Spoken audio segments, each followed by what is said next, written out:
I'm a 55 male and a father of a 24-year-old son. I know just by the title many of you are probably discounting me as some anti-vax nut job, but teaching my son basic high school level germ theory was the biggest mistake of my life. What I thought was an important lesson any father should teach his son ended up being a major cause of tension and tragedy in the lives of my family. It must have been the way I taught him, or the age I chose to teach it to him at, and I'm hoping either of those is true because it means that this post might prevent you from making the same mistake I did. If I'm wrong, then it just means something was inherently wrong with my son from birth, and I don't know which is worse. When my wife and I had our son, I swear I could have been counted as the happiest man on earth. I was still young at 31, but had spent my entire 20s childless, so I didn't feel like I was robbed of any youth or whatever when my wife gave me the news about her pregnancy. I swear on that day that I was going to be the best father that had ever been, and would even outdo my own dad, with whom I had a very close relationship. My son, who we will call Daniel for the sake of this post, was a remarkably easy baby. I swear he hardly ever cried, to the point where the lack of sleepless nights had my wife and I questioning if something was wrong with him. Daniel, however, was simply an unusually calm and quiet newborn. Not only would he never cry, but I can hardly remember him fussing at all or even really smiling or laughing much. He would always kind of just stare at you, with a wide-eyed, confused, almost fearful look, like he couldn't quite figure out where he was, who he was looking at, or even how to just be a baby. My wife often joked that Daniel was like some kind of traveler, like she must have given birth to an alien or something. As he grew into a toddler, he would continue to interact with the world with this sort of reserved, cautious curiosity. I'll admit that my son's timidness bothered me. It might not be the most PC thing to say these days, but I was really worried that my son might grow up to be the soft-spoken, quiet kid, the likes of which I used to pick on in high school. In hindsight, it was ridiculous of me to be so worried about that of all things. But I imagine every young father has an idea of who they want their son to be. We want our sons to be strong, confident, and utterly independent, even if we would give them the world. The thought of my son growing up to be anything but a Stallone-like macho man bothered me, and I was convinced that it all came down to how he spent his childhood. So as soon as he could walk, I made sure he had a lot of outdoor time and tried to encourage sports and roughhousing whenever I could. I might have been putting Daniel through some sort of baby boot camp, but I wasn't utterly delusional. While I encouraged the sort of activities that might give him bruises and so-called character building, I still cared about my son's health and was never shy with affection or care. I genuinely loved my son and wanted what was best for him. And so I decided if Daniel was going to be playing in the mud all day, he should also be taught how to keep himself from getting sick doing so. It all started with some public access kids science show that was airing at like 3 p.m. on a Thursday. Daniel wasn't watching. He was out back playing with his toy trucks and dinosaurs. He was about 5 or 6 at the time, but I was admittedly a little high and didn't feel like changing the channel. The show's host, some middle-aged guy with an eccentric bow tie and a lab coat, was showing off an experiment that could teach your children about the importance of washing their hands. The experiment was simple. The host filled a bowl of water with ground-up pepper and oregano, or some other spice you could find at home. Then, he would dip his finger in the bowl and show how all the little culinary debris would stick to his skin, explaining after that the spices were like germs that latch onto your skin after you touch a surface. Then, he would wipe off his hand, apply a little household soap, and dip his finger in again, showing how much less of the debris remained, before explaining that the soap molecules made the germs slippery so they couldn't stick to your skin, or something along those lines. I was immediately excited and called Daniel in from his playtime to conduct the experiment ourselves. I never washed my hands or brushed my teeth or did any of the things you were supposed to do growing up, because I felt like they weren't the big deal everyone was making them out to be. This, I thought, was the perfect way to demonstrate the idea to Daniel and would be something he'd carry with him for the rest of his life. I couldn't have known how right I'd be. With Daniel at my side, I conducted the experiment eagerly, just as it was shown on the television. The experiment was easy enough to recreate, albeit my explanations were much less scientific and a lot more improvised. To Daniel, it didn't seem to matter. He just stared on as I filled the bowl with water and as much pepper and parsley as I could. He had that typical quiet kid stare he always had as I explained how germs were tiny, living things that were everywhere, even if you couldn't see them. The visual aid of the spices really seemed to paint the picture for him, because when I pulled my finger from the bowl the first time, he outright gasped at the sight of all the black particles all over my hand. Then I did it again with the soap, and explained the importance of washing your hands and how it can get rid of almost all the germs in just a few seconds of scrubbing. I waited for Daniel's reaction, and to my surprise, it was much more than his usual cautious quiet. I could tell by looking at him that something was different. It was in his eyes, which stared sharply at my finger. They seemed to be darker than they were a moment ago. It was as if the color had drained from them as Daniel came to some private, startling realization that completely changed how he viewed the world.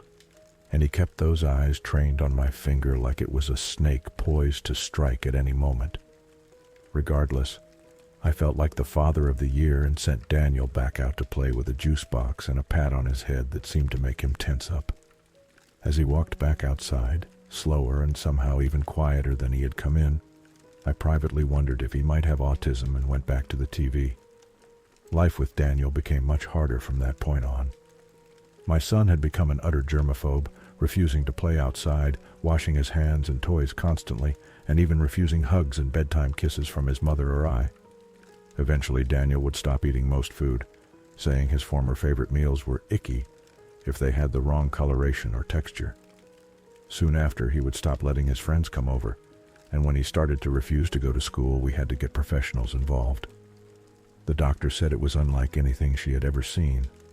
The closest thing she could compare it to was mysophobia, and several second opinions parroted this, but we all had a feeling it was something more, something undiagnosable. It was as if Daniel could see the microscopic life crawling on every surface, like the world was some alien and hostile place, and it was agony for him to exist within it. We had to pull Daniel out of school completely when we realized we couldn't keep dragging him out of the house every day and answering calls from teachers about the panic attacks he'd have in the classroom. It only got worse from there, as we had to start vacuum sealing Daniel's twice-daily laundry loads, wrapping all the furniture in plastic wrap, and wiping down every surface before and after touching it. I had given up all of my previous hopes of molding my son into the kind of man I wanted him to be, as Daniel was now more comfortable with the harsh smell of chemical cleaners than he was with fresh air. I tried everything in a failed attempt to fix my son. I tried understanding, I tried discipline, I have spanked him once or twice. Clearly nothing was working, but in one last attempt to get him out of what I thought was a prolonged phase, I went out and bought a cat. Daniel was about 11 at the time. I thought the animal would give Daniel some much-needed attention and affection outside of his parents, and that his love for the animal would trump his fear of germs.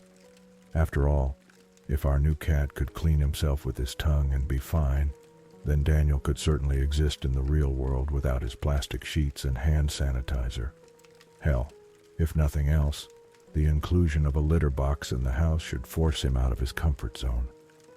Daniel was immediately opposed to the intrusion into his germ-free sanctuary and refused to spend any time whatsoever with the animal.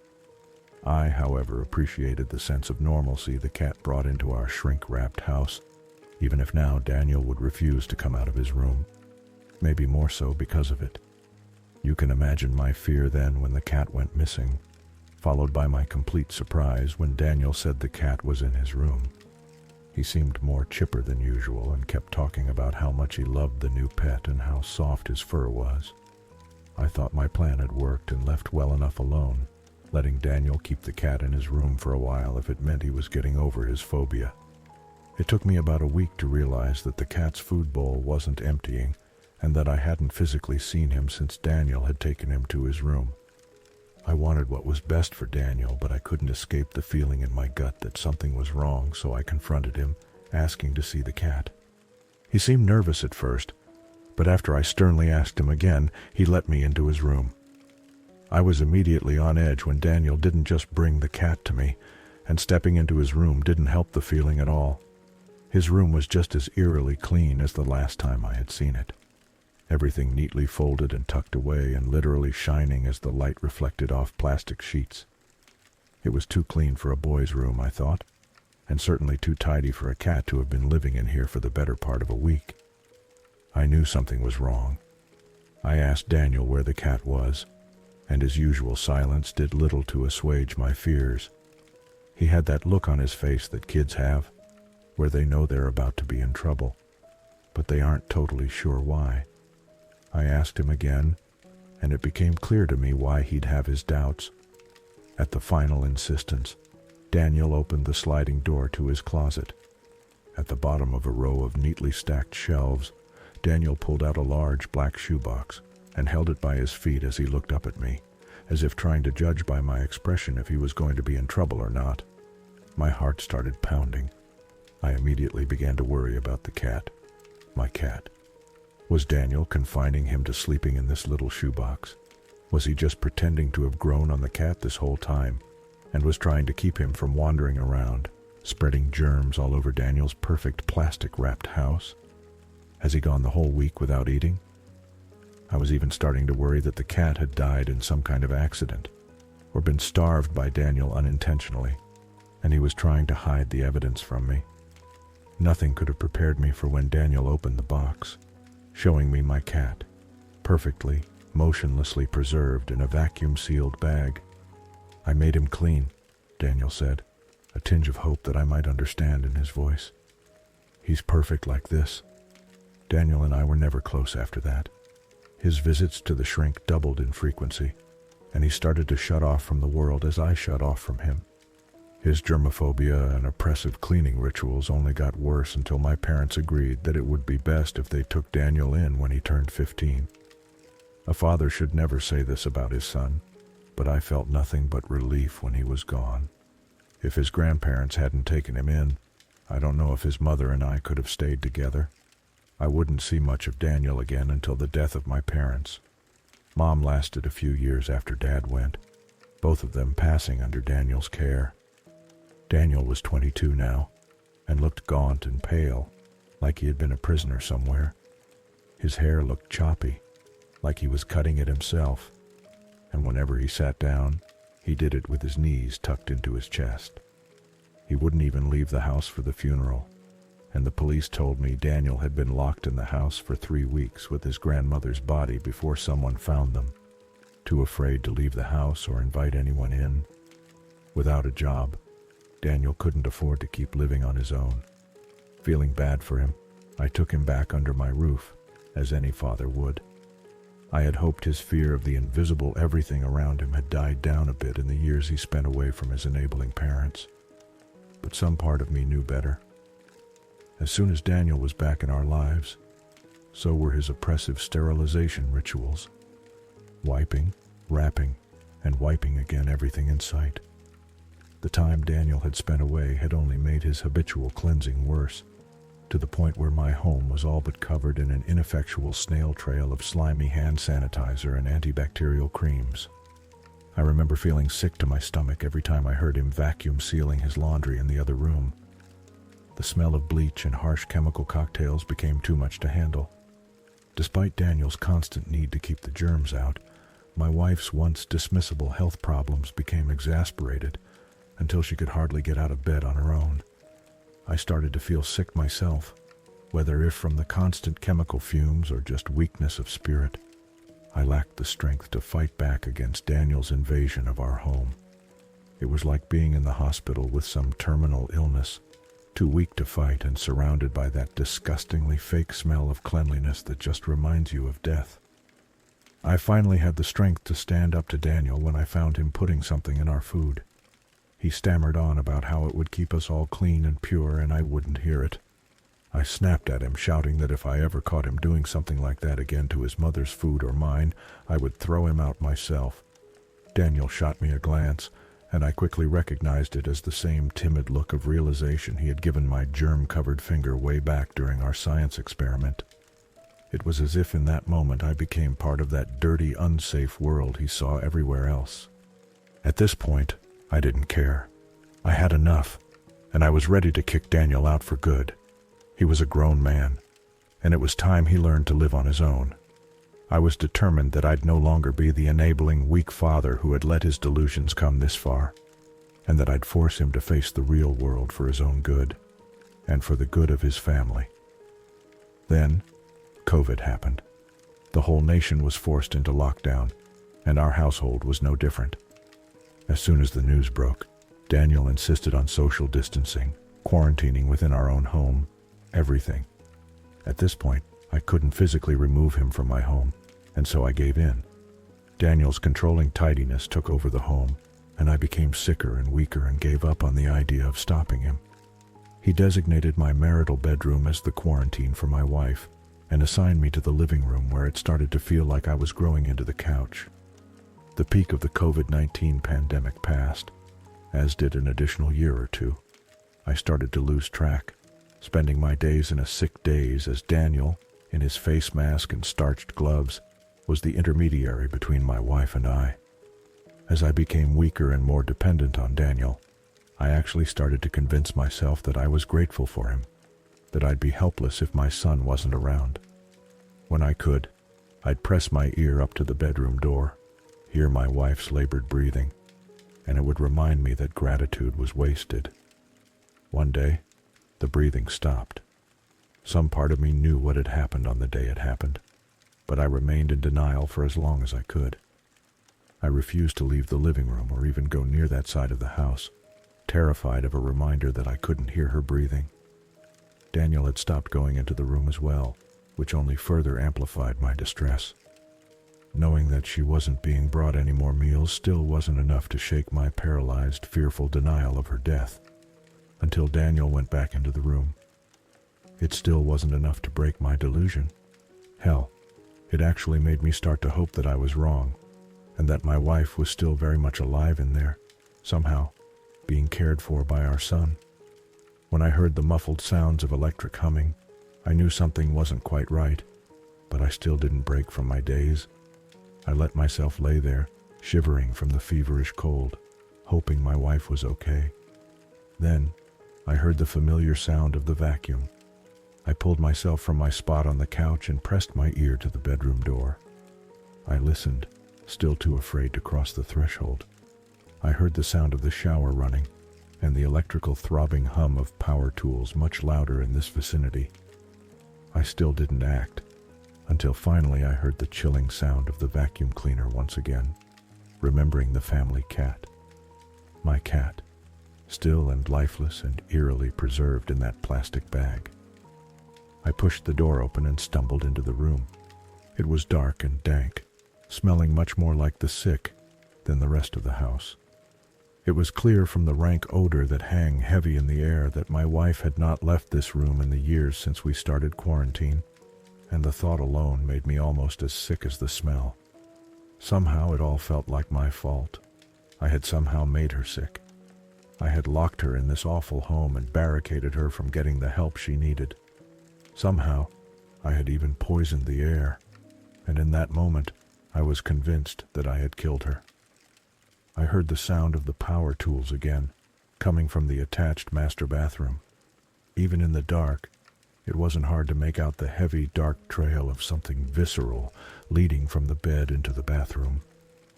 I covered my face with my shirt and stumbled, bracing my weight on the nightstand as I moved towards the bathroom door. It was cracked open, letting in a single beam of light that revealed the trail leading up to be the darkest, sickest shade of red. I paused just before the door, listening again as the sound of a power tool, clearly to me now a saw, running just on the other side of the door. I was scared, more scared than I had ever been in my life, and I stood there paralyzed and convinced that I should just leave it alone. If I hadn't heard that vacuum again, I don't think I ever would have opened that door. The first thing I saw was Daniel, down on one knee, wrapped in a plastic poncho and with a dust mask over his face. He looked up at me in shock, and I couldn't help but notice the contrast between how sterile and perfect his outfit was, and how gaunt and pale and inhuman he looked, like some broken thing of a boy. Both he and the bathroom were covered in plastic sheets, stained with red splatter that touched the ceiling and pooled on the floor. Then, I saw my wife, or what was left of her, slumped in the corner of the shower. Parts of her were missing. I could make out jagged and uneven cuts in her arms and legs and even her breasts, which were nothing compared to the sucking wound on her neck where her head used to be. It makes me sick even thinking about it. She didn't even look like a human being anymore, but like some mangled doll chewed up by a dog. The shower was running over her naked, desecrated body, washing her blood down the tub's drain. I swear I could hear it gargle and moan as it struggled to wash down. The sickest part of all wasn't my wife's humiliated, tarnished corpse. It wasn't my son, covered in his mother's blood like some sick parallel to his birth. It's what he was doing with the parts of her that were missing. I glanced down, and to my horror saw my wife's arm, foot, and head, all tightly wrapped in vacuum-sealed bags. Daniel had the vacuum tube in his hand, and had just finished cling-wrapping his mother's breast in another bag of its own. Every time I close my eyes, I still see her face, tightly wrapped in plastic like it was a second skin. Her mouth and eyes were open, suction molded around the thin barrier of her airtight coffin like she was screaming for release. "Dad," Daniel whimpered, a begging tone in his voice like he needed desperately to be understood. He sounded again like a child who had been caught doing something they knew they were in trouble for, and before he could even say anything, I was shaking my head, clenching my eyes shut against the tears that poured through. "I made her clean. I made her perfect. It's been 2 weeks, and Daniel has since been arrested. A murder investigation is still underway, but they say they're at least going to charge him with desecration of a corpse. I've been staying in a hotel since the incident. They tell me the house is most likely going to be condemned, but I don't care. I can't ever step another foot into that place. I've felt physically better, less sick since I left, but mentally it feels like something's changed and it won't ever be better. Through it all, I blame myself. I truly hate Daniel for everything he's done to us ever since he was a boy, but I can't help but feel like it was my fault that he became what he was. I know it was. I saw that obsession and paranoia form, all thanks to my meddling with his development. I saw the moment in his eyes when he stopped being my son and became whatever he was. I don't know what I'll do from here. My wife is dead, and the thing that used to be my son is probably going to prison. I wanted to be the perfect father, but I accidentally flipped that switch and turned my little boy into a monster. I'm making this post partially because I needed to get this off my chest, but also to warn all the parents out there to be careful how and what they teach their children. You might have a Daniel of your own, and who knows what'll flip that switch.